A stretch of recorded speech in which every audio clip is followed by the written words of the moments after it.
Hoje estudaremos o Evangelho segundo o Espiritismo, capítulo 13, item 14. A mão esquerda não saiba o que faz a direita. Instruções dos Espíritos à Beneficência. O livro, está à disposição para quem quiser segui-lo, está aí no salão, para quem desejar. E passamos a palavra, então, da noite ao Dr. Francisco. Seja muito bem-vindo, Francisco. Que Jesus o abençoe nesta noite. Muito obrigada. Então, vou ler a nossa lição.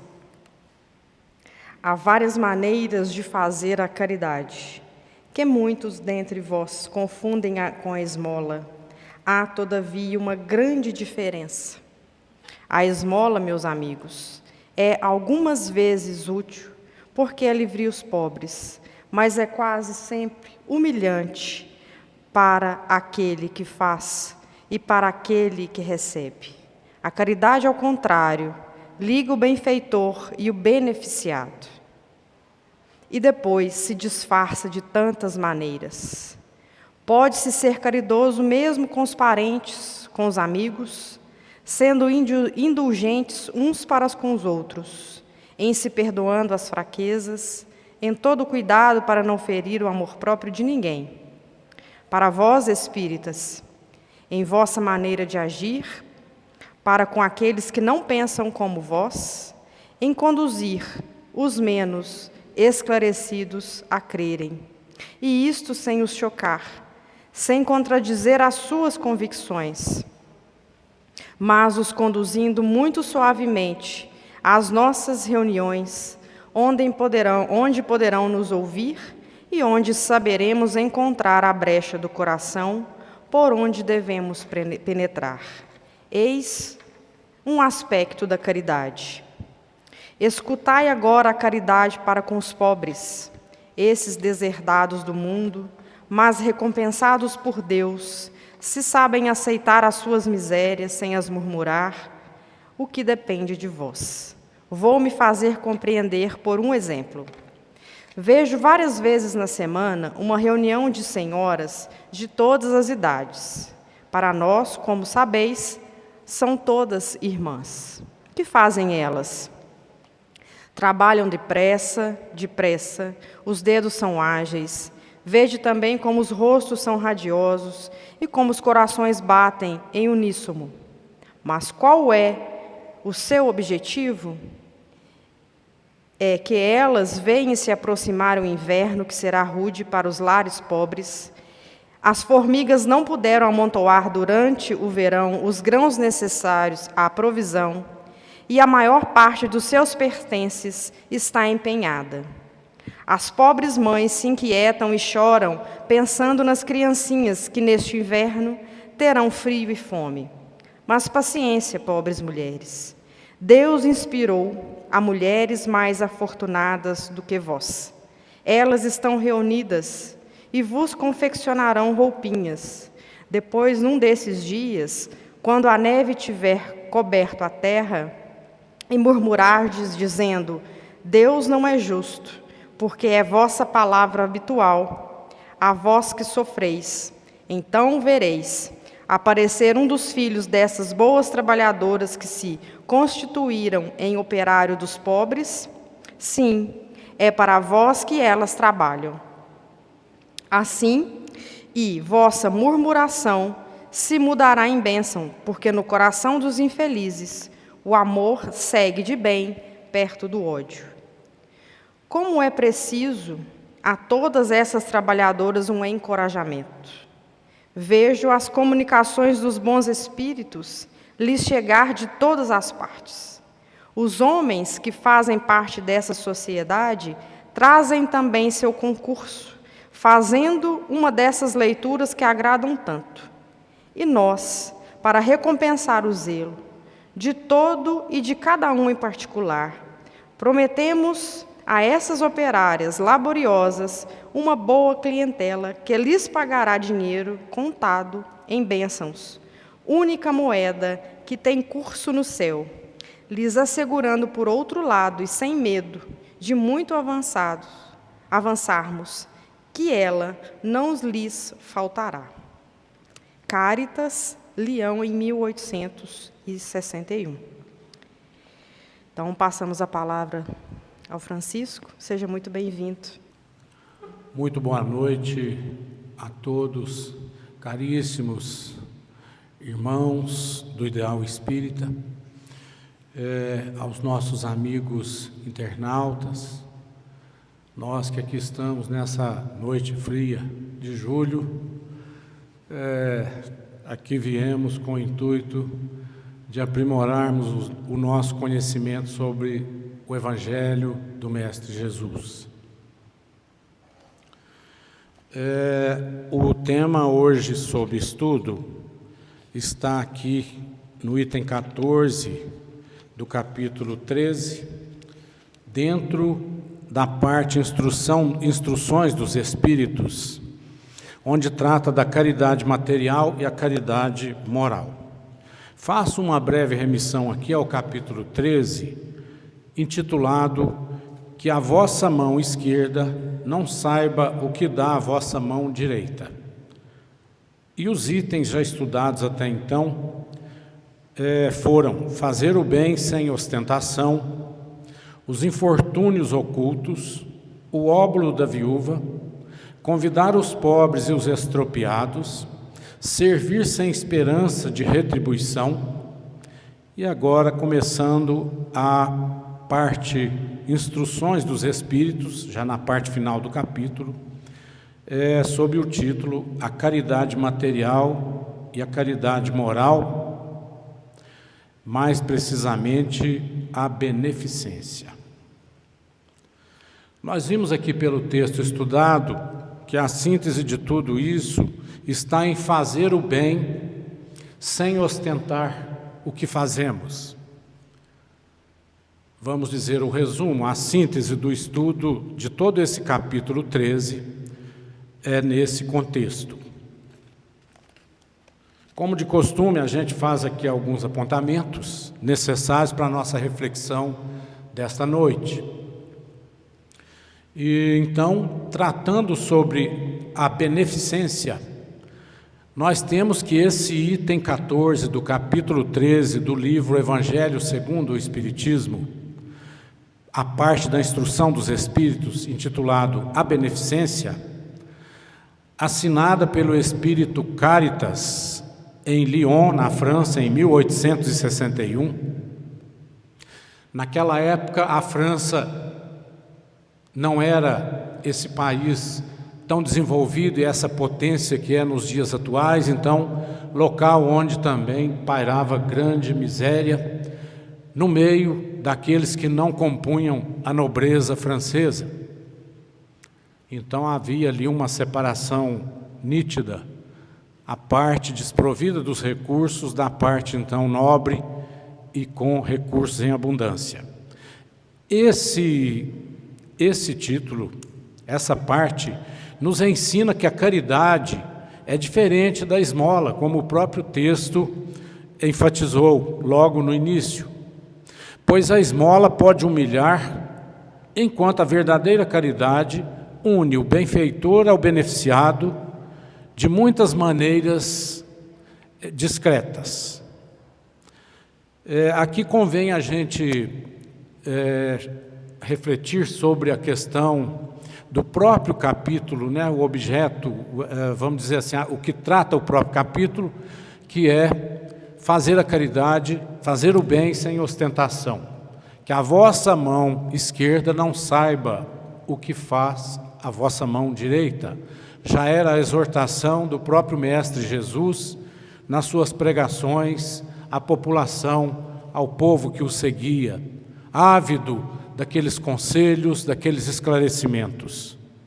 Muito clara essa recomendação do Mestre Jesus, e a gente esmiuçando aqui sobre diversos aspectos esse tema, começamos pela caridade, que em resumo gira todo o contexto do estudo no tema, sobre o tema caridade. No Livro dos Espíritos, na questão 886, Kardec indaga então da espiritualidade sobre o que era a caridade. Na exatidão da pergunta da questão 886 está: qual o verdadeiro sentido da palavra caridade, como a entendia Jesus? E a resposta foi: benevolência para com todos, indulgência com as imperfeições alheias e o perdão das ofensas. Então, a caridade, a verdadeira caridade, ela tem essa tríplice abrangência: benevolência para com todos. E aí a gente vai entender o que é benevolência. Benevolência é a disposição íntima de querer bem a todos, a boa vontade e o amor fraternal, sobretudo no pensamento. É o desejo do bem, é a predisposição para a prática do bem. E então temos aí como primeira parte da caridade a benevolência para com todos, a indulgência com as imperfeições alheias. Indulgência aqui tem o sentido de tolerância com as imperfeições alheias, no sentido de nos colocarmos no lugar daquele nosso semelhante que talvez esteja no momento de dificuldades e ali, às vezes com gestos e palavras, muitos interpretam aquela atitude do semelhante como uma ofensa, como uma desfeita, enfim, como uma coisa contrária ao próprio bem. E é aí que a gente tem que se colocar no lugar desse semelhante, tendo então a indulgência para com essas imperfeições alheias. Porque, na verdade, cada um de nós, sob a ótica particular de cada um, se sente, de certo modo, perfeito naquilo que faz, naquilo que fala, enfim, no seu dia a dia, na sua própria vida. E isso é a visão que cada um tem de si. Mas a visão que o meu semelhante tem de mim também falha, assim como eu vejo na atitude dele alguma falha, ele me vê também falho. É como se fosse um espelho refletindo aí a conduta, o modo de agir de cada um.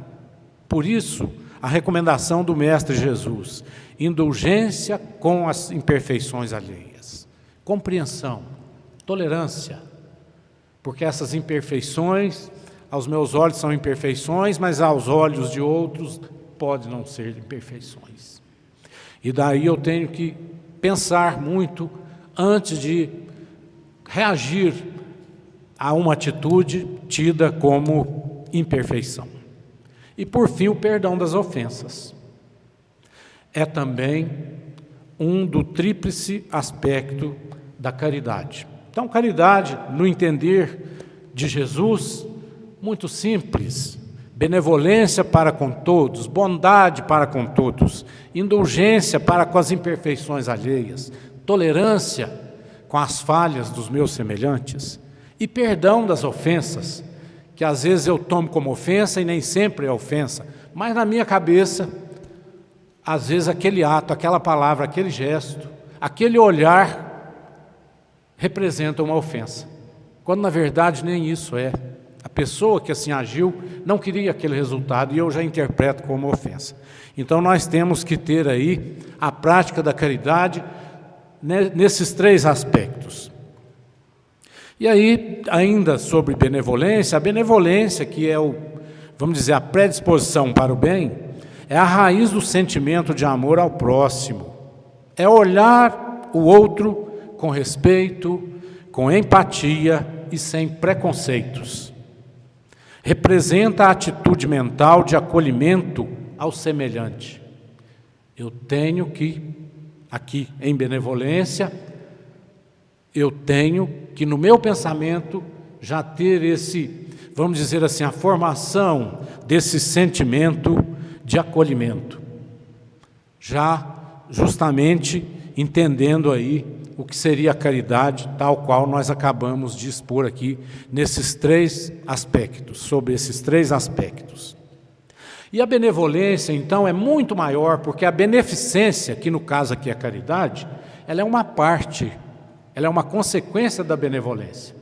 Porque às vezes a benevolência, eu simplesmente desejo o bem, isso não é demérito, é mérito, mas eu posso muito mais, além de desejar, eu posso ir à luta, eu posso ir à prática, a forma de concretizar esse bem que eu desejo.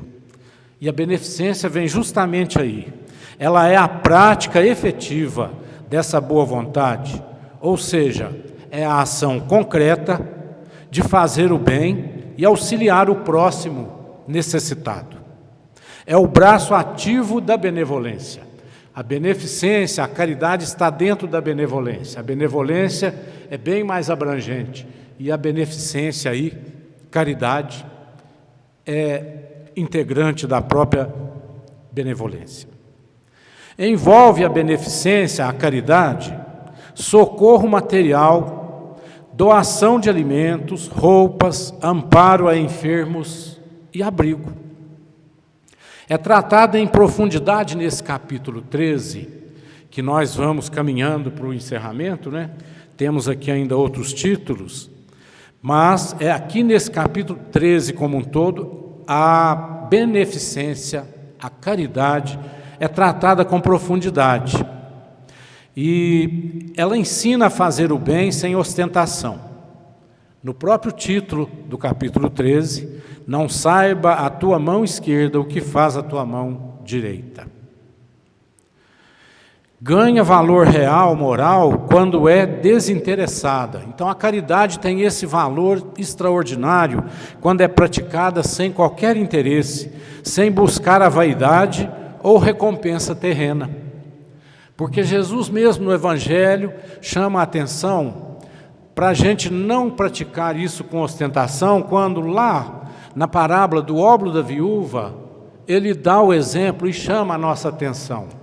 Aquela viúva que, de forma contrária ao que vinha agindo os demais, que adentravam o templo e faziam questão de exibir a sua oferta, vamos dizer, farturenta, gorda, naquela caixa de depósito de ofertas, enquanto que a viúva ali compareceu e depositou uma moeda de valor ínfimo, sem ostentação, sem mostrar a ninguém, e era tudo o que ela tinha, porque os demais que levaram aqueles valores exacerbados, o material em abundância, assim o fizeram talvez por sobra do que tinham, e ela, ao contrário, ela levou o que ela tinha para a sua própria subsistência.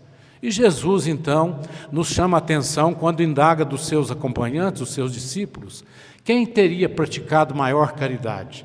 Aquele que levou aquele valor maior, aquele material abundante, ou aquela viúva que deu aquela mínima quantia representada pela única moeda que ostentava?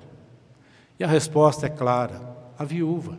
Ela deu tudo o que ela tinha, ela não quis nem reconhecimento, pelo contrário, ela fez aquela oferta de forma discreta, sem esperar recompensa e reconhecimento de ninguém. Porque quando se faz a caridade com esse intuito de ter o reconhecimento perante a sociedade, perante os nossos semelhantes, a nossa recompensa já foi obtida. Então, perante Deus, essa graduação é bem menos do que aquele que faz sem ostentação. Porque o que não ostenta, ele não tem objetivo senão de auxiliar o seu semelhante, de prestar o socorro. E aquele que faz com ostentação, isso é muito comum nos dias atuais, você vê a pessoa praticando a caridade, mas uma caridade que é propagada, é divulgada, com os mais diversos interesses.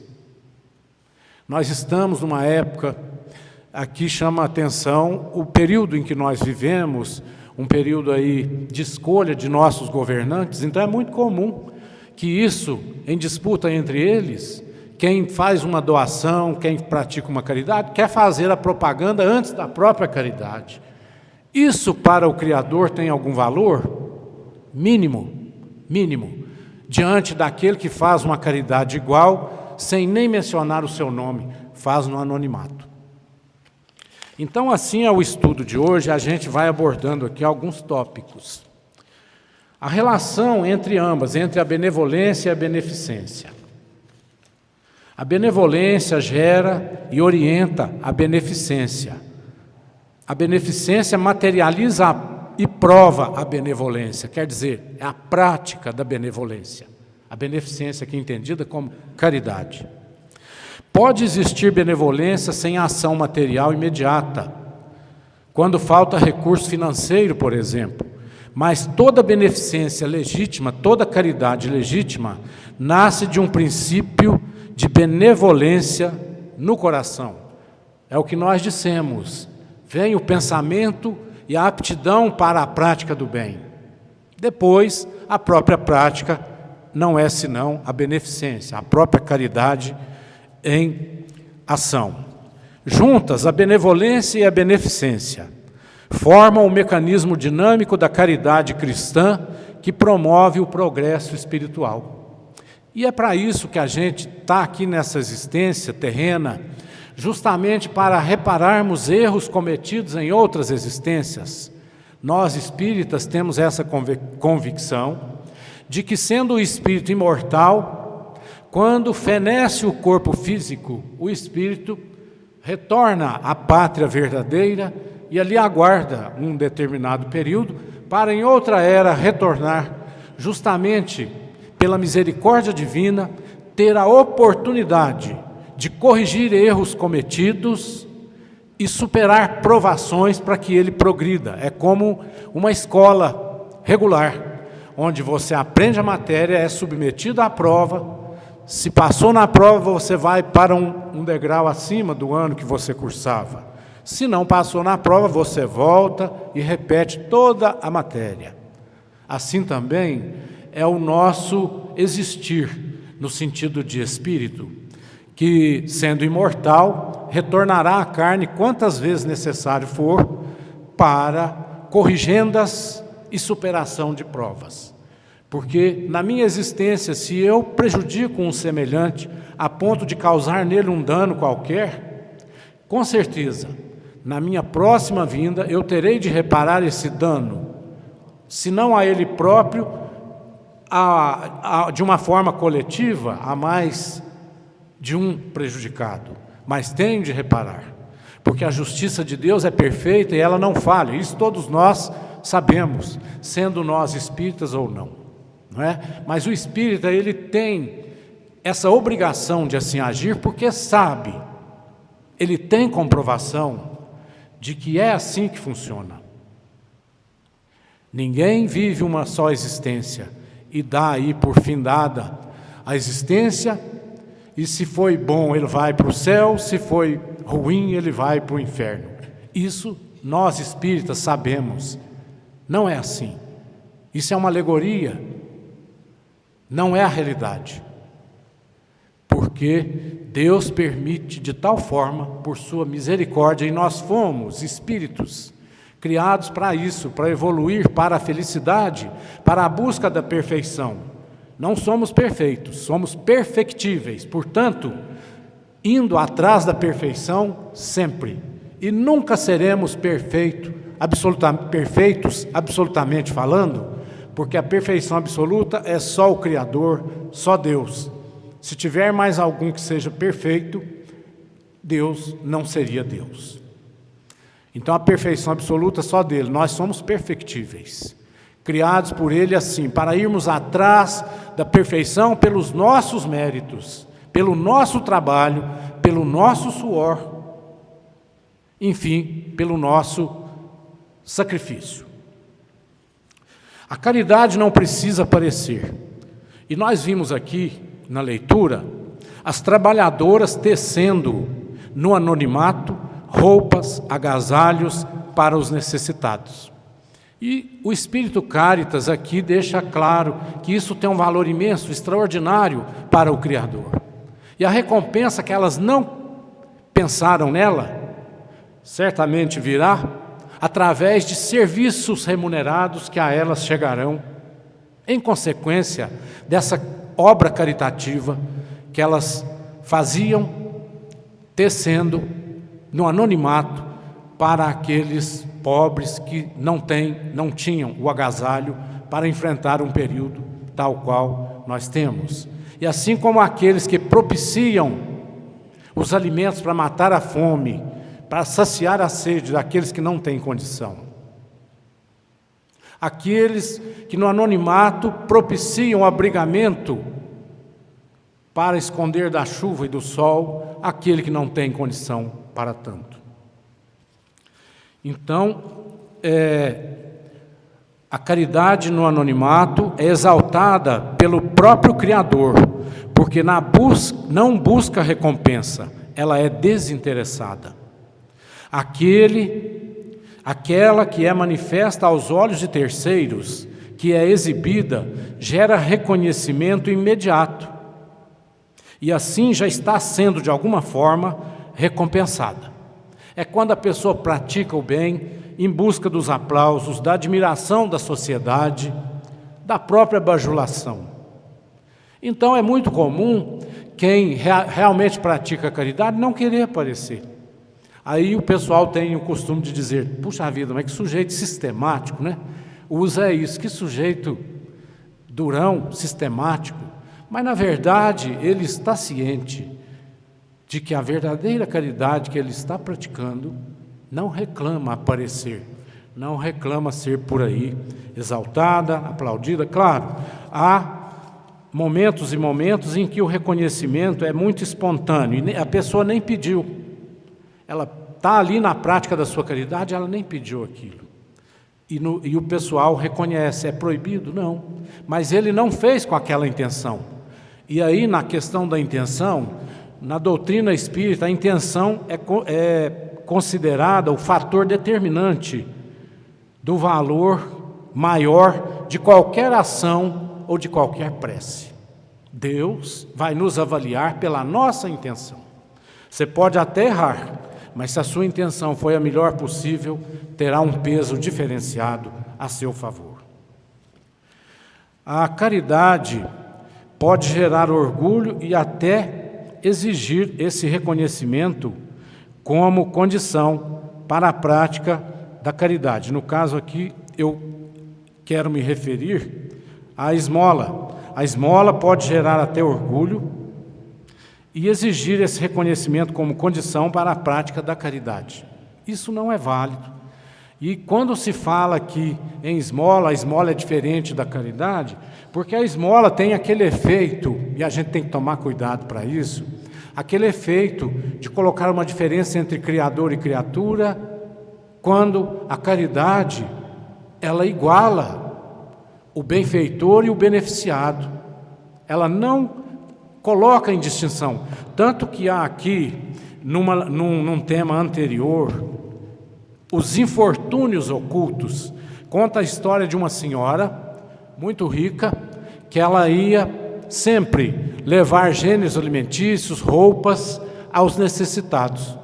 E ela ia numa roupa humilde, ela não ia de carro até no local, não estou dizendo que isso não seja mérito, mas ela se igualava àqueles na condição que se encontravam e que ela ia auxiliá-los, ela ia praticar a caridade, ela ia levar, vamos dizer, a sua oferta, a sua esmola, mas sem humilhar aqueles beneficiados.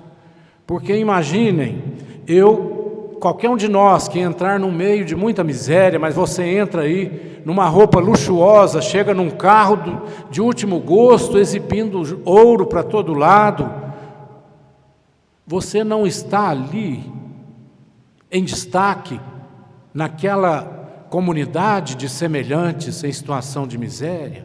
Então, essa situação por si só configura, sem sombra de dúvida, uma humilhação. Se você teve essa intenção, nossa, é reprovável. Se não teve a intenção, Deus saberá avaliar que você não teve a intenção.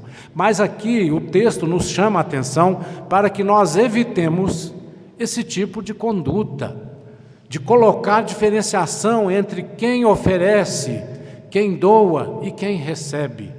Nós estamos ali numa situação de fraternidade, de irmãos, de iguais. Temos que sempre buscar isso. E às vezes se fala assim: eu não pratico a caridade porque eu não tenho recurso, o dia que eu for rico, eu ajudo muita gente, vou colocar a fortuna que eu receber a serviço dos meus irmãos. Isso é um pretexto falho, porque a caridade ela não se resume só na questão da assistência material. A caridade pode ser também moral. E a material é essa, limitada à assistência material. A caridade material é essa, limitada à assistência material, visando sempre uma necessidade premente, como a fome, por exemplo, através de doação de gêneros alimentícios, vestuários, etc. A caridade moral é mais abrangente. Ela pode ser verbal. De que forma? Palavras consoladoras, esclarecedoras, edificantes, conselhos. Nesse mundo tão conturbado, quantos de nós não almejam às vezes encontrar um amigo para um desabafo, para saber, poder nos ouvir? Isso, quando é feito, é a legítima caridade moral. Parar o nosso dia a dia, o corre-corre, para ouvir um desabafo de alguém que está a ponto de explodir, de cometer um desatino. Você estará ali fazendo a maior das caridades, ouvindo esse semelhante em desespero. Pode também ser a caridade moral feita pelo modo mental. São as ondas mentais da prece, do perdão e do amor. O perdão principalmente, ninguém precisa saber que você perdoou. Você não precisa ir na televisão, no jornal, escrever: perdoa fulano por isso, isso e isso. Basta o seu sentimento de perdão, coração, mente, e aí é o verdadeiro valor que Deus espera de nós. Pode ser também a caridade moral pelo modo gestual. Um aperto de mão, um abraço, um carinho. Tudo isso com a sinceridade, aquele desejo puro do bem ao seu semelhante. Não é? Então é falar um bom dia com um sorriso no rosto e não com a cara feia, porque o bom dia com o sorriso, ele transmite uma energia muito diferente daquele bom dia de cara feia, amarrada, em que você está angustiado, passa, perde um semelhante, ele todo sorridente: bom dia, e você: bom dia. Não correspondeu, então era preferível não ter respondido daquilo, porque pelo menos você não emanava uma energia negativa. Se vai fazê-lo, faça de bom grado, de bom coração, de mente aberta e mente pura.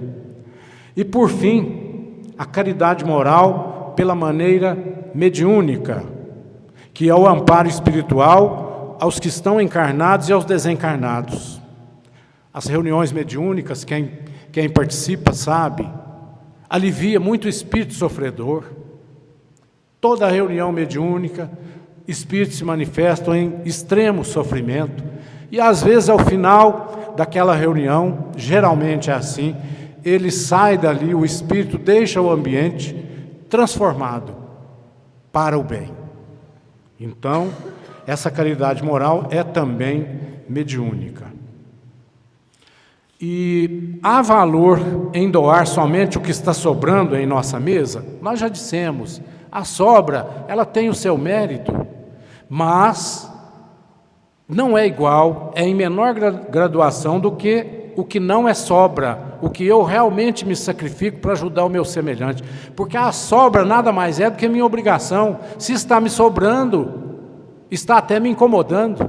Então deixa eu passar isso, porque assim recebi, assim vou passar. Agora, quando você se sacrifica tirando do seu todo, essa sim tem maior, essa caridade tem maior valor. Então, praticar, por exemplo, matar a fome de uma pessoa ali na hora, tem o seu valor, um pedaço de pão? Sim, não resta dúvida. Mas você também propiciar a assistência necessária para que aquela pessoa tenha condição de ganhar, de ter o seu próprio sustento, é uma caridade maior ainda. Aqui nós estamos fazendo um comparativo de gradação da caridade em si. É isso que o texto nos chama a atenção. E caridade é amor, porque quando na questão 8:86, nós temos que a benevolência para com todos, o bem-querer para com todos, o desejo do bem para com todos, a indulgência para com as imperfeições do meu semelhante e, por fim, o perdão das ofensas. Isso é puro, é legítimo amor. O apóstolo Paulo, já caminhando aqui para a nossa finalização, mas ainda acho que há aqui uma questão a ser abordada.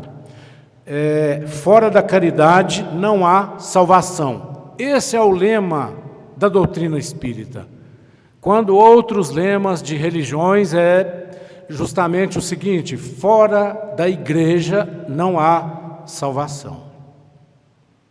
Quando nós sabemos que a caridade é o cerne de tudo, é a atenção de tudo, é o objetivo de tudo, é toda a razão da nossa existência, é toda a razão da nossa passagem, da nossa existência terrena, do nosso retorno quantas vezes for necessário, para a gente aprender essa pureza do amor, que aí se confunde com a própria caridade. A caridade passa a ser uma prova desse amor que Deus espera que tenhamos. E Paulo, o apóstolo Paulo, ele afirmava sobre a necessidade da caridade. O que quis dizer Paulo com necessidade da caridade? A caridade é aqui vista como uma forma de se exercer o amor, amor que é uma das leis divinas. Se mostra não apenas necessária, mas imprescindível à nossa marcha evolutiva, pois se constitui na prática de um amor puro que excede e supera praticamente todas as outras coisas. E aqui Paulo, finalizando, Paulo, na primeira carta aos Coríntios, ele, no capítulo 13, nos versículos de 1 a 3, diz o seguinte: ainda que eu falasse a língua dos homens e a língua dos anjos, e não tivesse amor, seria como o metal que soa ou como o sino que tine. E ainda que tivesse o dom da profecia e conhecesse todos os mistérios e toda a ciência, e ainda que tivesse toda a fé, de maneira tal que transportasse os montes e não tivesse amor, eu nada seria. E ainda que distribuísse toda a minha fortuna para sustento dos pobres, e ainda que entregasse o meu corpo para ser queimado e não tivesse amor, nada disso me aproveitaria. Então, meus caros irmãos, vamos levar daqui essa reflexão em que Paulo de Tarso nos convida à prática da caridade pura, excelsa, que a tudo supera. Desejo a todos um bom retorno ao lar, na verdadeira paz e harmonia do Mestre Jesus. Que assim seja.